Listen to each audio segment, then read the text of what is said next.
Mais uma vez, Shabbat Shalom a todos. Estamos ainda no livro de Bereshit, na sexta parashá, com o nome Toldot, Gerações. Toldot, Gerações. Com um tema que para muitos é polêmico, esse tema, né? Há alguns questionamentos sobre essa questão, esse tema de hoje. Então, eu acho que essa porção vai deixar bem claro, assim. Rebeca e Jacó foram realmente honestos com Isaac ou não? Né? Então, algo que vai dar uma boa clareada, assim, nessa temática da parashá de hoje. Toldot, Gerações. Compreende capítulos 25, 19 a 28, 9 de Bereshit, Malaquias, Romanos e demais passagens da Bíblia. Vamos fazer uma breve oração, então. Querido Pai, em nome de Yeshua, engrandecemos o Teu nome nesta manhã de Shabbat. Precisamos de Ti para todas as coisas, sem Ti nada podemos fazer, diz a Tua palavra. Eis-nos aqui, eterno, para Te servir. Abre os nossos ouvidos, prepara os nossos corações, possamos ouvir, reter e praticarmos a Tua palavra no dia a dia, que é luz, que é cura para os nossos ossos, que é luz para os nossos caminhos, para que nós não nos desviemos nem para a esquerda nem para a direita. E continuemos perseverantes, resolutos, no caminho que o Senhor tem para nós. Em nome de Yeshua, o Messias, nós te agradecemos. Amém, Baruch Hashem. Então, vamos lá. Um breve resumo, então, da parashá de hoje. As gerações de Isaac, 3 parashot para Abraham, 6 para Jacob e 1 para Isaac, o mais pacato dos patriarcas. E quando diz teu único filho e uma esposa, né? Teu único filho, quando fala teu único filho, essa palavra único que está ali se refere, não quero ser repetitivo, né? Mas se refere ao único filho da promessa, porque Abraão teve mais filhos, mas somente um único filho, que é o filho da promessa, que é Isaac. Por isso a palavra único. Esaú vende seu direito de primogenitura, item 2. Essa questão da venda da primogenitura, ele tem o direito legal. Depois as coisas acontecem diferente, né, do que Esaú pensou. Como que aconteceu esse tipo de coisa? Como que meu pai fez dessa forma, né? Mas ele angariou, ele obteve o direito para receber a primogenitura. Então, nada acontece por acaso. Isaac na terra dos filisteus. Isaac faz aliança com Abimeleque. Isaac abençoa Jacob e Esaú. E a fuga de Jacob em consequência do que aconteceu, né? Embora aconteceu tudo na direção do Urua. Então vamos lá. Rebeca, mãe de Jacob e Esaú, realmente parece ser a arquiteta de uma artimanha. Parece vir dela o planejamento de todas essas coisas. A princípio sim, só que vem acima dela, do espírito, né? Do Urua. O que ela estava pensando, ela achou que isso estava certo, colocar Jacó antes de Esaú para receber a bênção maior? Vamos dizer assim, que se ela teve uma discussão com Isaac, seu marido, se ela sentiu que você está abençoando a criança errada, abençoe Jacob em vez disso, então apresente o caso a ele, converse com ele. Por que recorrer a esse tipo de engano indireto? Às vezes nós não paramos para pensar que a palavra diz que que a Rebeca, ela teve essa direção do Eterno, que é o mais velho iria servir o mais jovem, né? Só que quem ouviu isso do Eterno não foi o casal, tipo Rebeca e Isaac, que ouviram essa mensagem do Eterno. Só foi Rebeca, porque ela estava com muita angústia em relação da intensa luta que havia dentro do seu ventre, né? E ela achou muito anormal aquilo, ela ficou muito preocupada e clamou, ficou muito assustada, clamou a Hashem, Hashem, o que está acontecendo? Né? Daí ele clareou para ela, mas quem ouviu isso foi ela, somente ela. Isaac não participou dessa escuta, dessa mensagem de Hashem. Essa que é a questão, às vezes passa despercebido para nós, né? Então,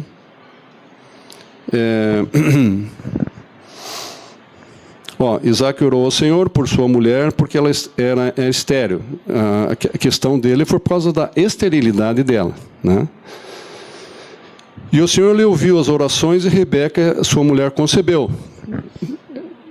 Esse é um assunto daí que Isaac clamou ao Eterno, o Eterno ouviu, respondeu no tempo dele, muito bem, Baruch Hashem.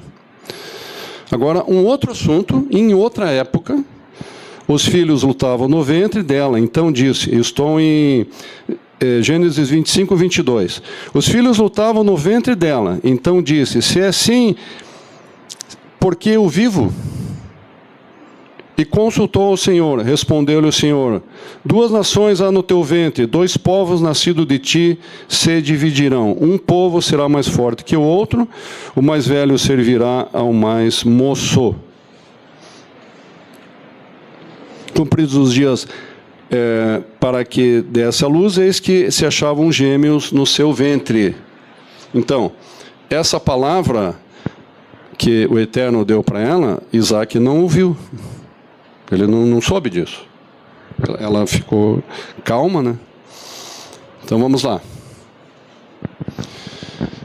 Mas acaba de uma forma tão terrível tudo isso. Veja o que acontece.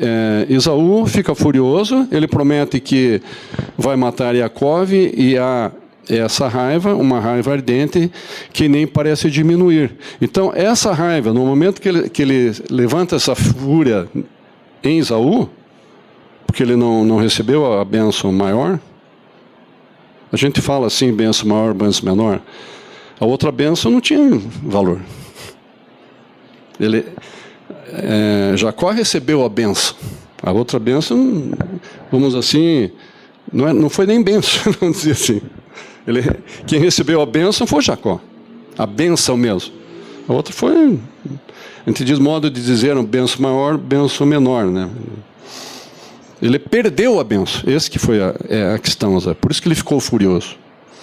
Mas nesse momento que ele levantou a fúria nele, ele não lembrou da negociata que ele fez de vender o direito de primogenitura para o seu irmão. Ele não lembrou nessa hora. Então, a gente pensa que as coisas acontecem. Não, Jacó e Rebeca foram muito maus para levantar essa fúria de Esaú. Não, ele mesmo comprou essa fúria para ele. Estão entendendo? A gente seguiu o processo ali. Porque ele não tinha interesse em coisas espirituais. Quando nós temos feeling, queridos, a Torá ela fala com a gente toda hora, em todos os minutos, no dia a dia. Então, isso aqui é uma mensagem para nós no dia a dia. Se a gente não levanta de manhã para buscar a presença do Senhor de madrugada, vai lá, levanta 3 horas da madrugada para buscar a presença do Senhor, para ver se o teu dia não é diferente. É uma escolha que a gente faz. Se você acorda às 10, não faz nada, o teu dia pode ser diferente. Não, foi um dia estranho, meio angustiante. Você buscou a presença do Senhor de madrugada, se levantou às 3 horas. Não estou dizendo que todos têm que levantar às 3 horas. Eu ajo assim. 3 ou 4 ou 5. Não estou dizendo que tem que ser dessa forma. Mas nós temos que fazer escolhas. Essas escolhas que vão mudando Tem gente que crê, não, as coisas acontecem na minha vida só quando eu sinto a direção do Espírito. Sim, amém? Que o Espírito age nos nossos corações, né? Mas a escolha é nossa. O livre-arbítrio o Eterno deu para nós. Nós temos que fazer a escolha, né? Então, foi uma oportunidade que aconteceu ali. Como o Jacó era um caçador nato, ele era naturalmente um caçador de bênçãos, ele tinha esse feeling pelas coisas, ele não queria perder nada espiritualmente. Isaú não estava nem aí. Isaú estava mais preocupado em afiar as espadas e as lanças e as flechas dele, para trazer uma boa caça para o seu pai, que o pai também admirava Esaú, porque era um exímio caçador. Raramente, muito dificilmente, ele perdia um tiro de flecha. Entendeu?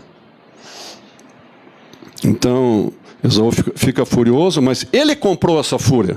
Esaú comprou essa fúria para ele mesmo. Ele vendeu né, o direito. Ele vendeu o direito, ele vendeu a bênção. Ele fez pouco caso da bênção que estava nele. Então, é complicado. Então, não vendamos as nossas bênçãos para os outros, queridos. Gerações depois, a raiva do próprio Amaleque, o neto de Esaú, parece ser apenas um resquício desse engano. Olha aí, ó. Gerações depois, a raiva do próprio Amaleque, o neto de Esaú, parece ser apenas um resquício desse engano. Então, este é o começo dessa terrível rixa familiar. O que ela estava pensando, Rebeca? Por que ela fez isso? Se você fosse o advogado de Rebeca, o que diria em sua defesa? Existe alguma maneira possível de defender sua posição na história? O engano de Rebeca para com Isaac foi justificado? Se somos advogados de Rebeca, uma linha de defesa que usamos é que Rebeca tinha uma profecia.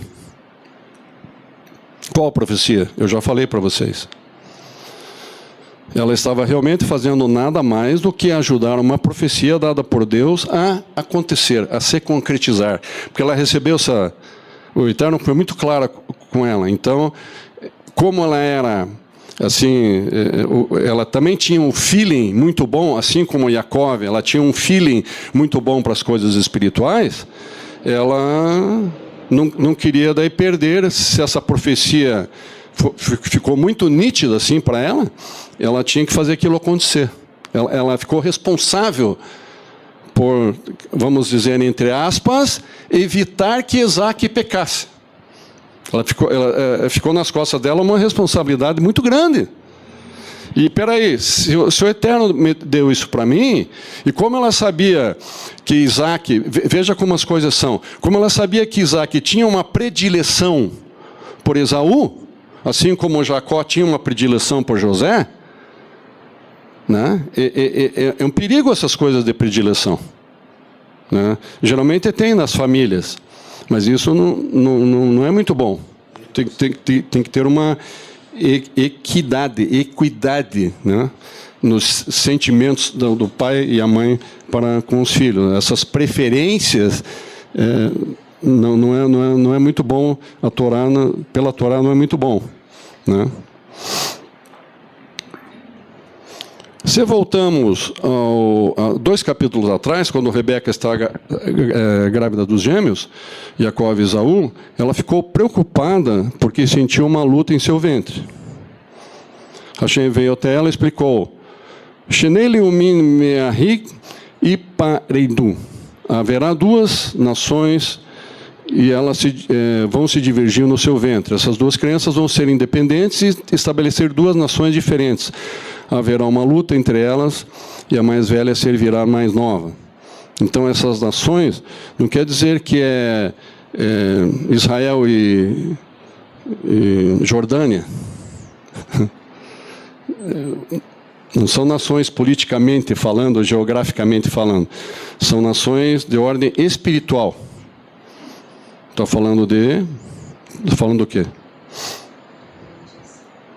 dos que estão no reino e os que estão nas trevas, né? Haverá uma luta entre elas, a mais velha servirá a mais nova.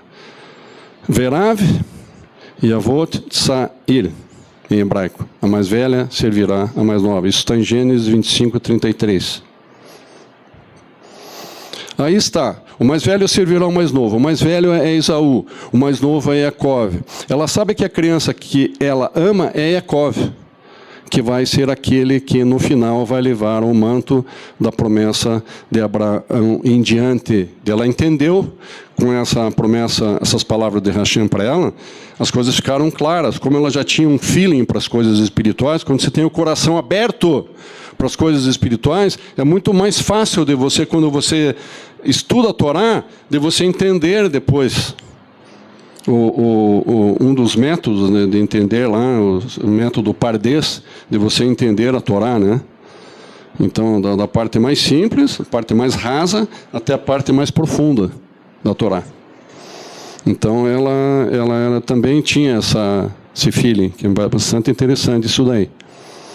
Então, ela sabia, ela entendeu que pelas palavras, realmente quem iria dar continuidade no processo era não porque ela amava mais Jacó, mas porque ela entendeu a palavra de Deus, que a semente da promessa queria chegar em Yeshua, né? Viria dali, viria de Jacó. Terminaria em Yeshua, no caso, né? Talvez isso justifique tudo. E ela espera que essa profecia se concretize. Mas aqui está o momento, perto do fim da vida de Isaac, quando ele decide que é hora de passar o manto da herança para uma criança, e ele está escolhendo a criança errada. Ele gesticula para Esaú e diz assim: vem aqui. Isso está em Gênesis 27, 2 e 4. Eu coloquei com minhas palavras, mas está em 27, 2 e 4. Vem aqui, meu filho querido Esaú, vem aqui que eu tenho uma bênção para você. Mais ou menos assim que ele falou. Rebeca está pensando que isso está errado, por causa da palavra que ela recebeu, mas Isaac não sabia dessa palavra. E como ela sabia da predileção de Isaac por Esaú, isso ia dar confusão, podia dar briga. Cada osso do seu corpo está gritando que está errado, no caso Rebeca. Eu tenho que fazer algo para essa profecia acontecer. Portanto, todas as apostas estão canceladas. O que quer que ela faça, engano, dissimulação, simplesmente não faz diferença. Ela está fazendo essa profecia se concretizar. Embora a preocupação de Rebeca, nós vemos aqui no desenrolar, nós vamos percebendo aqui no desenrolar dessa paraxá, que eu até já pensei, né? Puxa, partiram para o engano, coisas assim. Não, mas foi uma espécie de atitude para evitar que Isaac pecasse. Para evitar que não houvesse continuidade na semente da promessa para frente até chegar em Yeshua. Isso é muito forte nessa porção. Então, ela está fazendo essa profecia se concretizar. Ok, então aqui está a crítica que eu faria contra essa linha de defesa. Primeiro, fale com seu marido. Isto é, você só precisa voltar a esse ponto, apenas fale com ele. Se você teve uma profecia, compartilhe com ele. Se tem algum problema, alguma dúvida, tal, você está na família, você com a tua esposa, teus filhos, vai lá e argue, segundo a palavra, vai, se você tem algum problema, né, que está em aberto, vai lá e converse e argue com ele, né. Mas tem situações que é um pouco mais complexa. São situações que são mais complexas. E um muro que atrapalha esse tipo de negociação, esse tipo de acerto, é essa questão da predileção, né? Então, quantos problemas houveram depois que Jacó deu aquele manto talar de manga comprida, assim, tipo um talitão todo colorido, todo, né? José, né? Joseph. Então ali ficou perante os irmãos, não, ele é o filhinho do papai, nós não somos nada. Ele é o queridinho do papai. Então ali começou um monte de problemas, né? Foi uma história longa, né? Vamos lá. Então, se você teve uma profecia, compartilhe com Isaac. Vamos lá. Por que recorrer ao engano, então? E mesmo que você consiga inverter alguma razão pela qual ela teve que recorrer ao engano, ainda assim, o simples fato dela ter uma profecia de Hashem, isso significa que você pode fazer qualquer coisa para que essa profecia aconteça? Ela não estava calculando como que eu vou enganar, como que eu vou arquitetar. Ela não estava fazendo esse tipo de cálculo. Ela estava se deixando levar na direção do Espírito para que ela agisse de uma forma, porque ela já estava percebendo pela predileção de Isaac por Esaú, que a probabilidade dele pecar, dele errar, seria muito grande. Então ela se colocou nas mãos do Eterno, pedindo direção do Eterno, para que o Eterno desse a linha, como ela agir. Não tenho certeza se aceitamos esse argumento, né? Isso significa que você pode fazer qualquer coisa para essa profecia acontecer? Não tenho certeza se intuitivamente esse argumento faz sentido.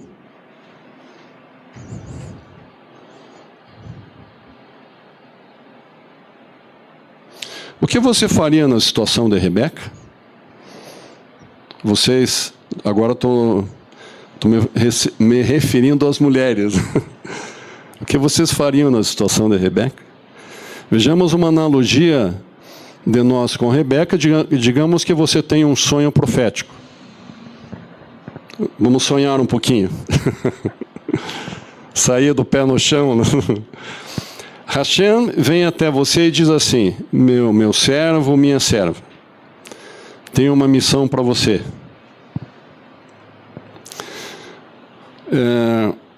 Você será, se for para mulher, será a próxima prefeita ou o próximo prefeito no caso de homem, né? Será você. O Eterno falando isso. Eu, Hashem, irei na sua frente. E só para confirmar isso, eu vou lhe dar um presente para começar a sua campanha. Para você se candidatar à prefeitura. O presente de Hashem é um cheque de 1 milhão. E daí mesmo no sonho você pensa, não, isso é brincadeira, acho que estou sonhando. Esse 1 milhão é só, quem sabe, é um milho grande, né? Um milho grande. Acho que eu não entendi direito. O presente é um milho grande que o Eterno vai me dar. Daí você fica, não. E é para você, ele diz. É para você, é um presente para você. E em seguida você acorda. Você acorda e tive um sonho do 1 milhão, não sei se era dinheiro, não sei se era milho grande. De repente você coloca... Você está acordado e lúcido, bem lúcido, você já acordou, já lavou o rosto, escovou o dente. Você simplesmente desconsidera o sonho. Fica só aquilo na tua cabeça vagando assim.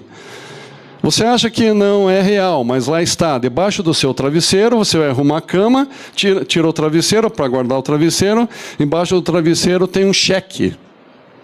Você olha e dá um... você olha e é um cheque de 1 milhão, não é um milho grande, é um cheque mesmo, e foi sacado no banco de Hashem, e está assinado Baruch Hashem. Está assinado. Maravilha. Você vê que, opa, as coisas estão mais reais do que eu estou podendo imaginar aqui. Você deposita no teu banco lá e... né, você vai até em dúvida, vou depositar lá, mas não vou nem considerar esse cheque. Deposita, não, ele é compensado, ele é real. O que se faz agora? Bem, a única coisa que você não faz é apenas ficar parado e esperar que isso aconteça. Você começa a se animar. Peraí, as coisas estão acontecendo, então eu vou fazer a minha parte, eu vou correr atrás e tal. Você começa a se esforçar um pouco. Muito bem. Você abre a conta corrente, começa a estabelecer a campanha, você sai, faz alguns discursos e vejam só, começa a funcionar. Seu reconhecimento de nome está aumentando nas pesquisas, você está nivelando com o seu oponente. Ah, maravilha! Terna comigo! E parece que isso vai acontecer, até que uma noite, 5 dias antes da eleição, bomba. 5 dias antes da eleição, uma notícia bomba. Seu chefe de gabinete liga para você e diz assim: senhor, tenho más notícias. Nossa pesquisa interna diz que você vai perder 5 pontos. Está perdendo 5 pontos. Vai ser apertado, mas você vai perder. Nossa, isso é bomba. E vem uma grande angústia e ele diz: mas eu conheço alguém na sede da central da eleição que trabalha com sistemas de computação. O nome dele é João, e acho que se dermos um dinheirinho para ele, quem sabe uns 500, 800 mil, dinheirinho. Quem sabe, então, vamos arredondar para 1 milhão, então. Deve ser o suficiente para ele dar um jeitinho lá para a gente e tal, ninguém viu, só nós ali e tal, cá entre nós. E ele consegue tirar essa diferença de 5 pontos para me dar vantagem. Acho que podemos fazer esse déficit de 5 pontos desaparecer. Alguém já está pensando assim? Alguém já pensou, será que esse é um caminho legal? É o caminho do engano, é o caminho do você fazer negociatas corruptas, né? Suborno. A palavra é suborno. A palavra correta é suborno. Suborno a Torá defende? Não. Porém, isso te atinge. 1 milhãozinho. Esse era o valor daquele cheque. Você tinha uma profecia. O que você faz agora? Você passa o dinheiro para João? Eu acho que a resposta é: você não passa o dinheiro para João. Se você é um crente em Hashem, seguidor da Torá, você quer obedecer a Torá, você não pode praticar suborno. Então, o que temos a dizer é que se é errado subornar um funcionário da agência eleitoral central, então, simplesmente isso é errado. Simplesmente é errado.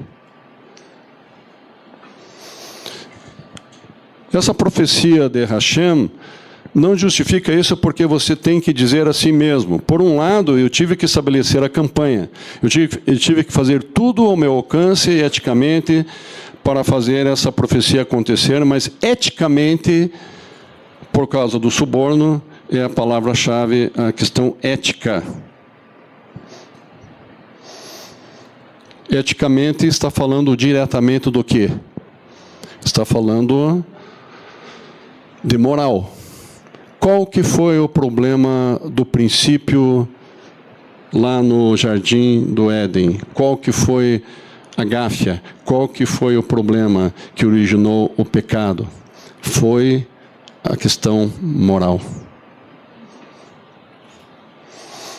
O problema moral.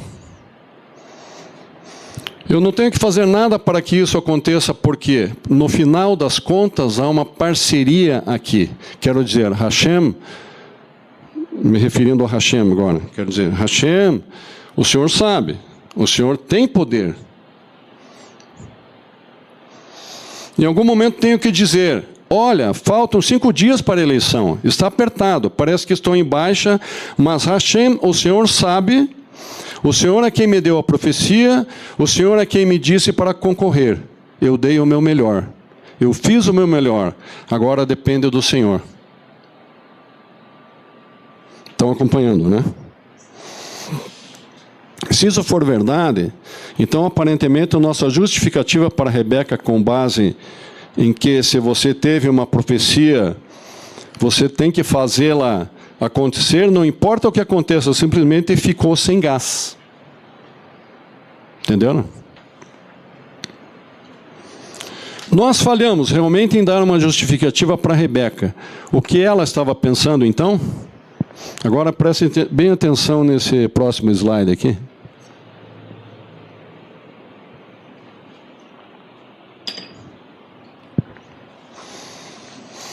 Vou repetir, nós falhamos realmente em dar uma justificativa para Rebeca, o que ela estava pensando, mas, embora essa elucidação aí do 1 milhão, já clareou bastante as coisas para nós, e nós vemos qual que é a mensagem? A mensagem é dizer que não houve uma fé. Não houve uma fé tanto em Rebeca quanto em Jacó. Não houve uma fé. E isso é muito importante, porque eu sei, como é um tema muito polêmico, muita gente até hoje acha que houve, né? Mas não é bem por aí, não. Vamos lá agora, fazer Isaac teve 2 filhos, o mais velho, Esaú, vendeu a sua herança ao seu irmão Jacó por um guisado de lentilhas. Isso está em Gênesis 25, 33. Hashem já tinha prometido a Rebeca que os herdeiros do filho mais velho serviriam aos herdeiros do mais novo. Então, 2 itens muito fortes aqui, né? Esaú fez a escolha, ele abriu uma grande porta para que ele ficasse irado naquele momento e ele não recebesse a bênção. Ele mesmo comprou aquilo para ele. Foi a escolha que ele fez. E a Rebeca lutando em prol da profecia que ela recebeu do Eterno também. Não fez só por querendo enganar alguém. Ela queria achar um meio, baseado no Espírito, para que a profecia fosse cumprida. Isto é, a linha do pacto seria por meio de Jacó, não Esaú. Isso estava claro na mente dela. Jacó ganhou sua bênção, herança merecida de Isaac. Mais tarde, Isaac abençoou Esaú através de uma profecia sobre a grandeza. Abençoou Esaú através de uma profecia sobre a grandeza de Esaú, mas não tinha nada de substância para lhe dar.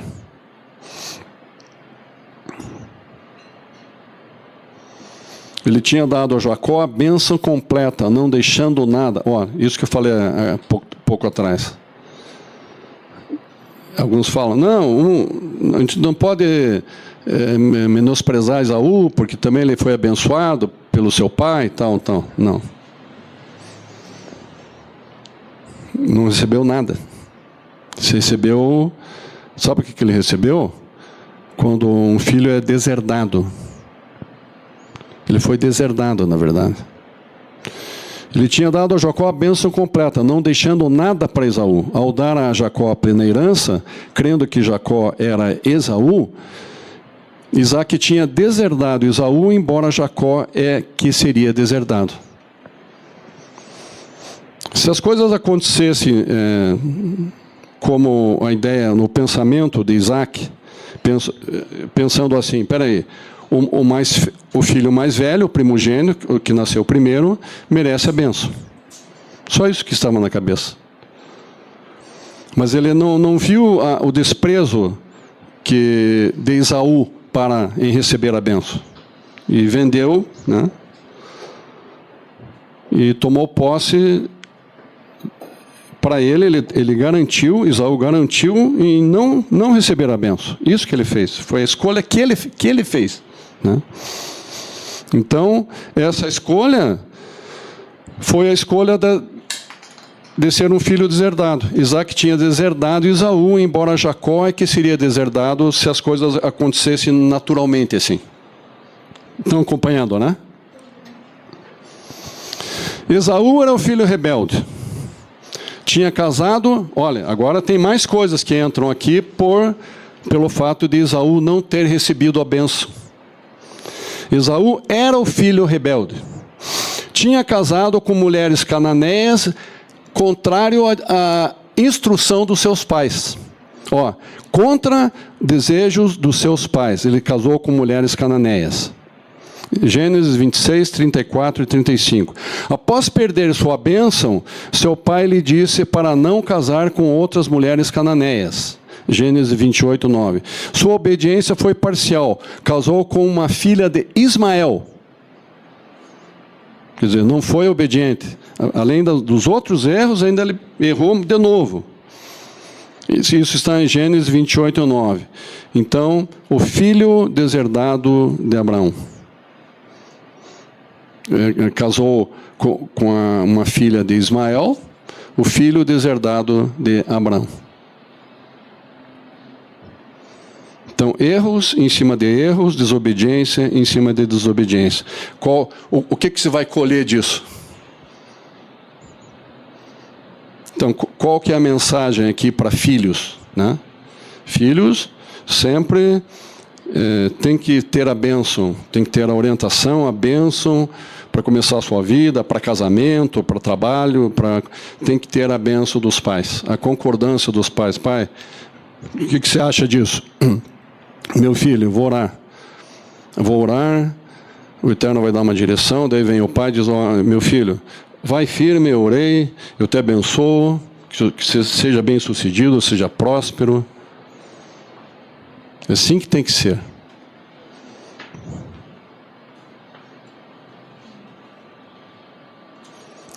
O padrão de rebelião de Esaú foi contínuo na área da herança pactual, o casamento. Isaac, tendo predileção por Esaú, inconscientemente tentou escapar de sua responsabilidade de desejar o seu filho rebelde e deserdaria Jacó em vez disso. Mas nessa tática, o tiro saiu pela culatra para Isaac, que levou à completa deserdação de Esaú. Então, a Torá, eu falo Torá assim, a mente de Hashem, né, junto com a Torá, não escapa a nada. Coisas que às vezes a gente pensa, não, isso aqui se fizer não tem problema. Aquele outro ali se eu fizer também não vai me dar problema nenhum. Não escapa nada, queridos. Tudo tem bênçãos decorrentes da obediência e maldições decorrentes da desobediência. A lei da herança nos ajuda a responder à questão ética e judicial. Foi errado Rebeca e Jacó enganar Isaac? Agora está ficando bem claro aqui para nós. Foi errado Rebeca e Jacó enganar Isaac?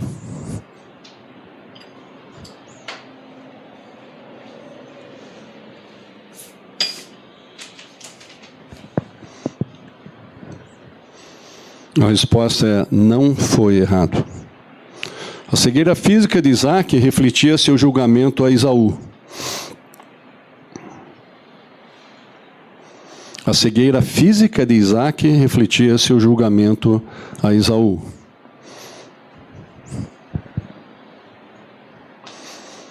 Jacó e Rebeca tomaram vantagem de sua fraqueza física, presta atenção, para sobrepujar a falha que ele poderia cometer.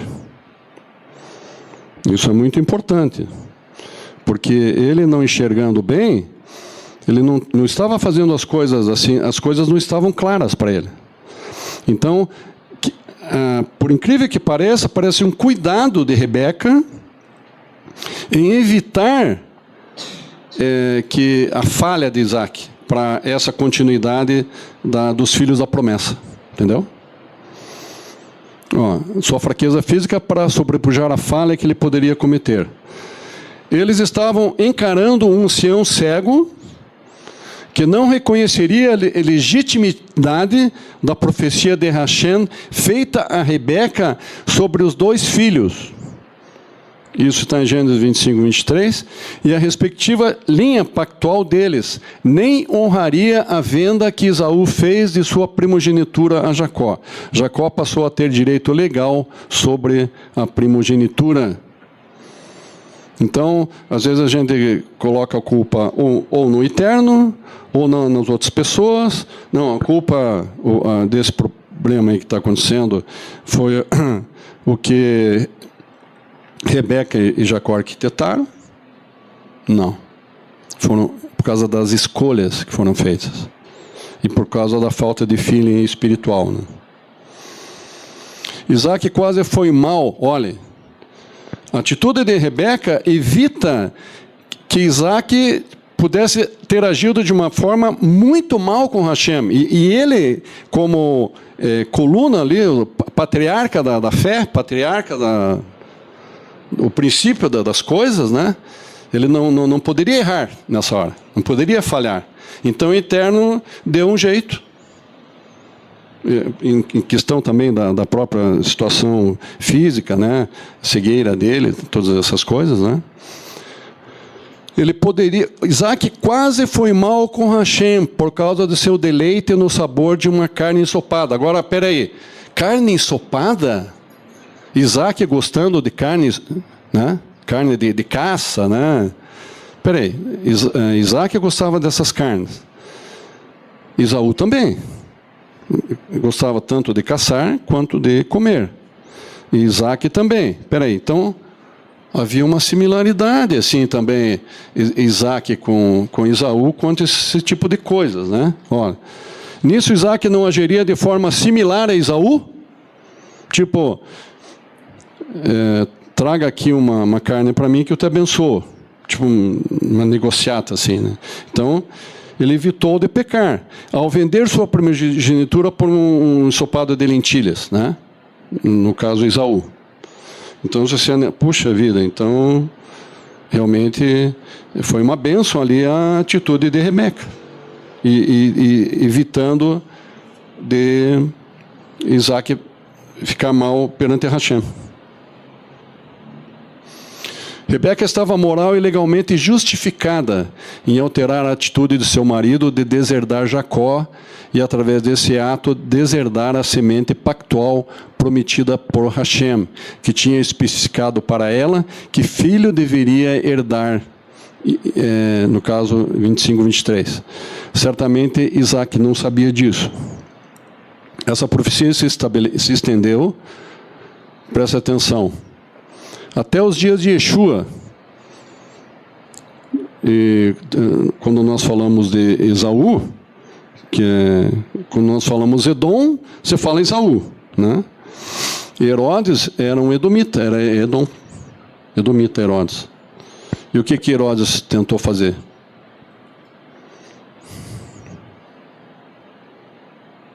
Ele tentou também... Por que houve a fuga do Messias lá para o Egito? Por que houve a fuga? Para que a semente, de novo, a mesma tentativa, né? Da semente da promessa ser eliminada, ela não permanecer e não prevalecer, ser tirada a semente da promessa. Herodes tentou destruir a semente da promessa, mas ele falhou, pois Yosef e Miriam sairiam juntamente com seu filho, o Yeshua, da jurisdição de Herodes, foram para o Egito, né? Viu? O espírito lá é o mesmo, né? Que vem contra para cancelar, bloquear a continuidade da semente da promessa. Só que a sabedoria de Hashem, né?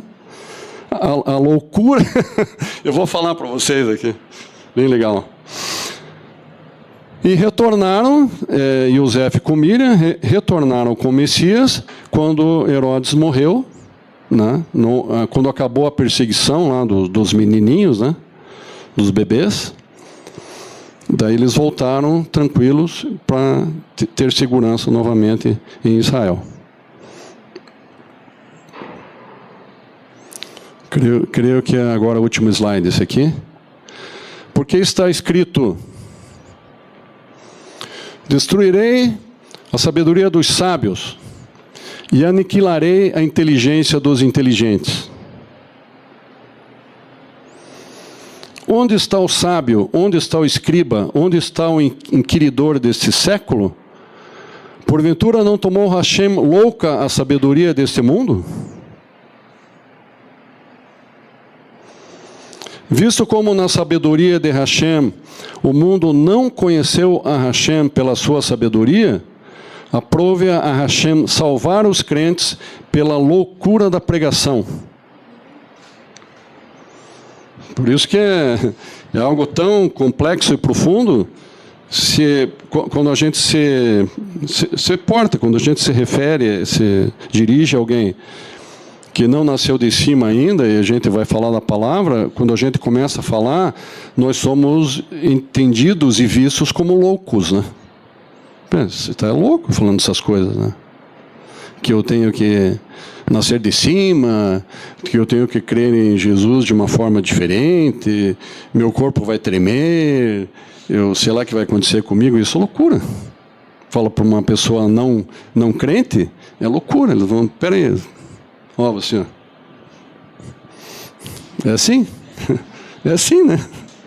O que eu já ouvi nesses 25 anos aí, loucura é fichinha, né?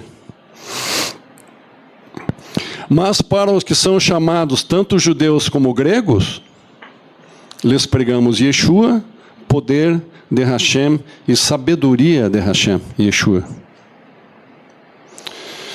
Porque a loucura de Hashem é mais sábia do que os homens. A loucura de Hashem, imagine. Porque a loucura de Hashem é mais sábia do que os homens. E a fraqueza de Hashem é mais forte que os homens. A fraqueza de Hashem. Imagina. Baruch Rabá, Beshem Adonai. Nós somos, ó. Baruch Hashem, Baruch Hashem.